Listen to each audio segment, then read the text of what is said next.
Ngayong tag-init, isang biyahero ang makakasama natin sa Born to be Wild para magbigay ng tips kung paano mapapangalagaan ang mga lugar na ating binibisita. I'm Vince Velasco. I'm a traveler, host, and adventurer. Most memorable and what I most enjoy is hiking and swimming. Hiking kasi iba eh. One of my most memorable and most enjoyable was going to Tinglawan, Bacon. 14-hour hike yun. So pag paakyat ka pababa, nag-iiba yung scenery. It really changes the entire time. So after mga 6 hours ng biyahe, nakaabot na rin tayo dito sa Luan Port. Pupunta na tayo sa Magalawa Island. Mga 20 to 25 minutes tayo nasa bangka. Tara, sakay na tayo. Actually, ilang beses na ako nakapunta dito sa Zambales. Pero madalas pinupuntahan ko Pundakit. First time ko makapunta dito sa Magalawa. Medyo deep blue yung kulay ng tubig. Pero marami ako nakikitang white sand. Doon, no?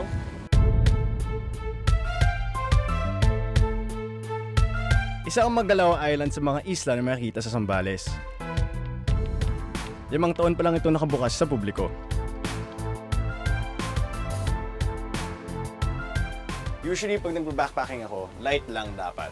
Travel essentials lang talaga dapat. So, gaya ganito, weatherproof bag. Siyempre, kailangan natin ng flashlight o headlamp. Kailangan ng reusable bag para sa maruming damit.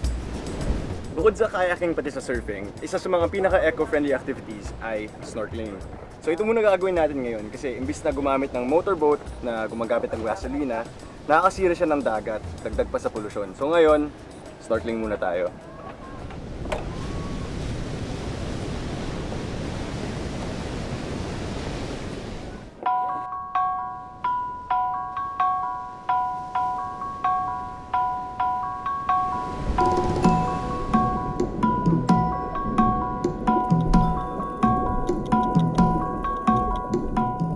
Masarap lumangoy, lalo na kung ganito kalinaw ang tubig. Pero dapat natin isipin na huwag hahawakan o huwag tatapakan ang mga coral para hindi sila masira.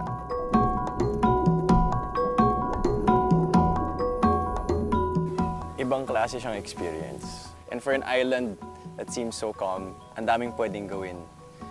Pwede ka kung may kayak ka, pwede ka magkayak palabas. Very peaceful siya, very untouched. Parang ito yung lugar na gusto mong balikan para lang makapag-isip ka, para lang makapag-relax ka. Very serene and genuine ng lugar. Sa ibang parte ng dagat, makikita natin ang mga seaweed, kung saan nagsisilbing tahanan ng maliliit na isda.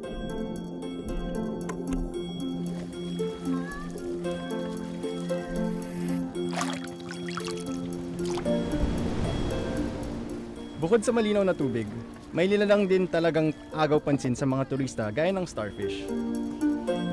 So habang lumilibot ng isla, always remember, respetuhin ang eco-life at wildlife. Gaya nitong starfish. Itong starfish, huwag pulutin para lang mag-selfie, huwag pakainin yung mga ibang wildlife dyan kasi okay na yung food chain. Namumuhay na sila mag-isa. Ang mga starfish ay palatandaan na malinis ang karagatan. Dapat din natin isipin na ang paghawak sa mga wildlife ay posibleng magdala sa atin ng disgrasya gaya ng mga box jellyfish. Kilala itong makamandag at posibleng makapatay ng mga tao. So ngayon tag-init, importanteng maging aware kung ano yung mga delikadong species na lumalabas tuwing summer, tuwing tag-init, na hindi lumalabas pag tag-ulan o rainy season. Gaya yung mga box jellyfish, importante maging aware kung ano yung mga safety measures. Pero hindi pa rito natatapos ang araw ko. May mga tourist kasi pumunta lang sila doon, picture, di nila kakausapin yung locals. You don't get to fully experience a place until you see it through the eyes of everyone else. Kaya basta? Mabuti naman. Yung mga klase ng isda na nakahuli nyo? May mga danggit, yung lipistikan, sabi namin sir, yung dito yung labi, bago yung, di ba may isdang ano sir, yung sungayan, sabi namin, yung mataba na isda, yun po, ganun. Parte yung Magalawa Island ng Scarborough Shoal. Dinarayo pa nila ang malayong parte nito para mga isda noon. Pero ngayon, Hindi na po kami, dahil alam na namin talagang matagal nang bawal yun. mamayang gabi palalaot si Mang Willie. Kaya ngayon, magpapahinga muna ako. Para iwas gastos at maging mas eco-friendly, mag-tent na lang kayo. Kasi isipin nyo, di kayo gastos, walang kuryente, at saka syempre, malapit kayo sa nature. Tingnan mo, may tubig, dagat, malakas naman yung hangin.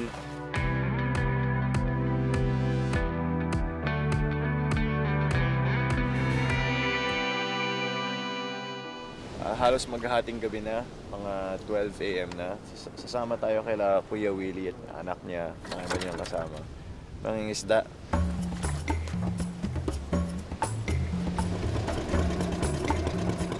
Mga 12:30 na ngayon, siguro 1:45 a.m. Sabi ni Kuya, pag mas malayo na tayo, malaki na yung isda na makikita natin.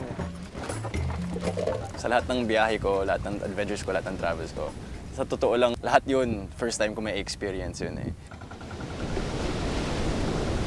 Lima ako. Mga ano to, kasing laki ng kamay ko. Ay, mas malit ng kamay ko ng onte. Tawag na dito, 11-11. Yan, may pagka-brown. Iba din yung kulay nyo. Tanggit to, medyo matinik, kaya kailangan dito na hawak mo. Kasi kung hindi, gagalaw-galaw yan, matinik ka pa. Sungayan na malit dito, sir. Sungayan. Ito, mas makapal naman siya, oh. Mas malaman, naramdam na ramdam natin, oh. Yan, oh.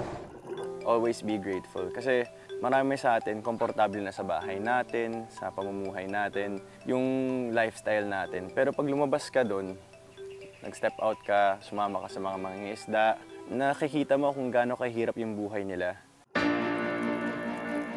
Sa bawat pagbiyahe, laging may bagong karanasan.